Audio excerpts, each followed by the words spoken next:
Hürmetlik vatandaşım, leksiyimizin 4-sini başlayımız. Ben sizden bu leksiyaga dikkat qilishingizdi ümit qilaman vatandaşım. Daramsala vaziyeti nazikleşip ketdi. Tibet meselesi bösüş karakterlik hareket bo'lishi mumkin. Sarlavili xabar 1-ayning 30 kuni Duyi tor betida e'lon qilindi. Abdure Sullan.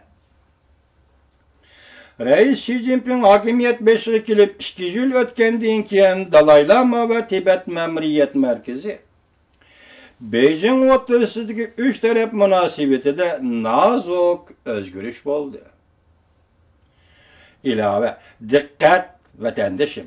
Bugün Xitoy yazgıçılar bu bir parça makala orqali Tibet Memuriyet Merkezi'nin başlığı Lobsang Sangay Efendi bilen Dalai Lama'nın münasebetiga ziddiyet salmoqchi bo'lyapti.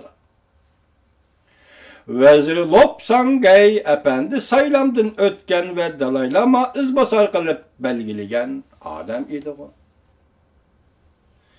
Abdur makalesi mundaq davamlaştırdı. Bundaq nazik özgürüş Beijing bilen Dalai Lama'nın uçuruşuş alakalarında yüz berdi. Oxşaşla Dalai Lama bilen Tibet Memuriyet Merkezi'nin bir bilen birde yiraklaşıp, birde yakınlaşıp kelgen münasebetlerinde aşkarlandı. Şundaqla Tibet Memuriyet Merkezi aşkarlanan nazik özgürüşte aşkarlandı. Pişik haberdar kişilerinin aşkarlışça, növbette Tibet Memuriyet Merkezi rehberlik kılıvatkan Lobsang Sangay Efendi, Dalai Lama bilen Beijing'in uçuruşinden ensireydiken. Eğer Dalai Lama vatangi Tibet'e qaytadigan bolsa, biz qandaq qilamiz deb ensireydiken. Ma gap qarang vatandaşım. Şunun için Lobsang Sangay aktif kıyafet görüstüp Beijing ile alakalaşmakçı bolup etipti. Demek o taraftan Dalai Lama'nın vekilleri alakalaşıdı, bu taraftan Lobsang Sangay'nın. Hazır Xitay qandaq siddiyet selevatıdı, men şundaq dedim, bununla dikkat kılın vatandaşım.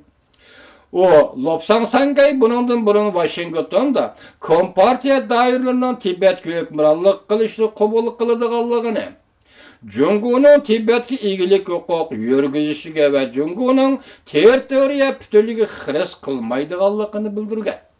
Washington'da Lobsang Sangay şunda ifade bildirgen bolsa, kaçan bildirgen bolğuydu. O vaqtda Xitay matbuatları nemiş ki bu gapni oturup götürüp çıkmagan bolğuydu. Demek territoriya bütünlüğüge Jungu'nun territoriya bütünlüğü hırs kılmaydıqallığını bildirgen. Biz Kompartiyanın hakimiyetini ağdırışını talep kılmayımız. Biz növbette hakimiyet beşit durgan partinin kurulmasıdan guman kılmayımız. Ve bu partiyanın teşkili kurulmasına hırs kılmayımız degendeydi. Makalının apturu.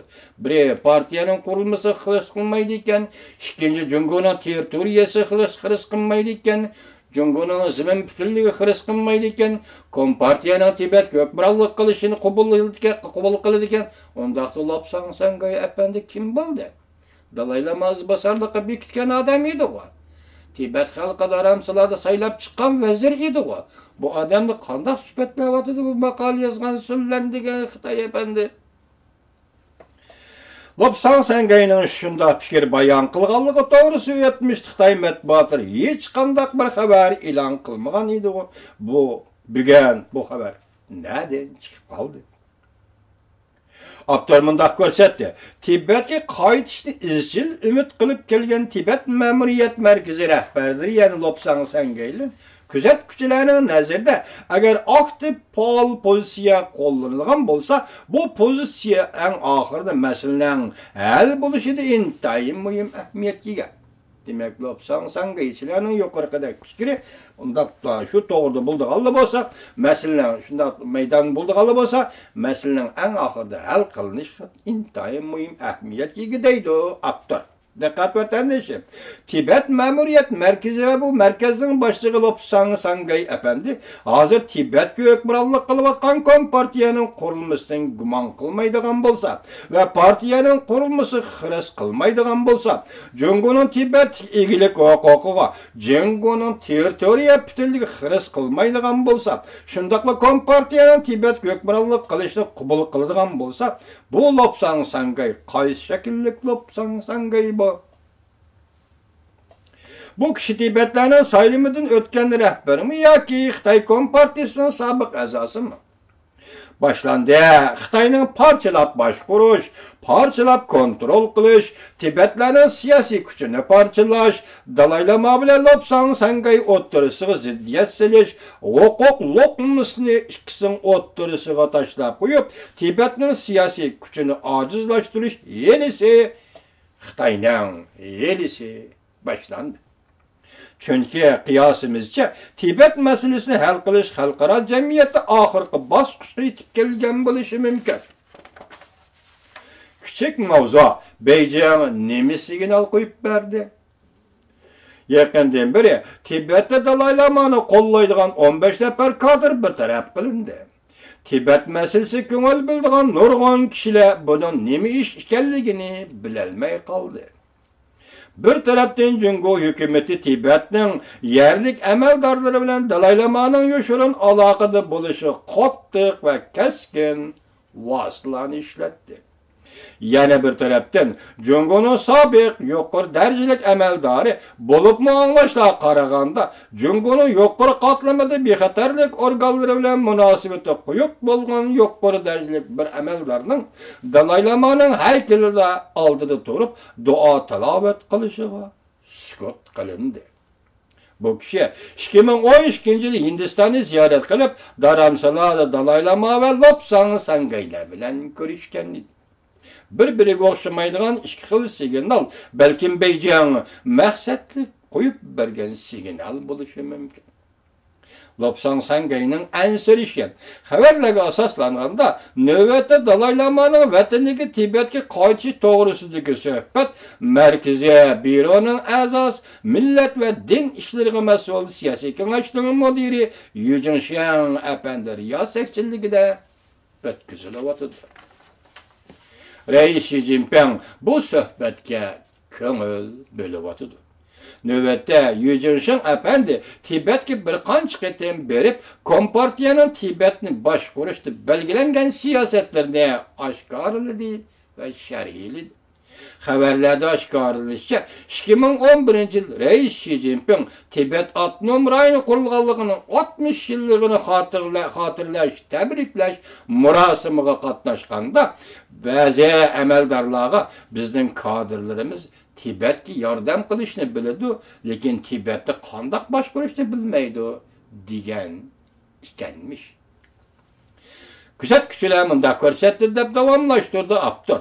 18 qurultaydan keyin Tibet masalasi bo'yicha Beijing taraf burunqi solchul tafakkurdan qutulib, texnika chivitilgan amaliyotchan bo'lib qoldi. Reis Xi Jinping hokimiyat beshiga kelgandan keyin 2 yil ichida Dalai Lama bilan Tibet Memuriyet Merkezi rahbarlari o'rtasida goh yiroqlashish, goh yaqinlashish alomatlari ko'rildi.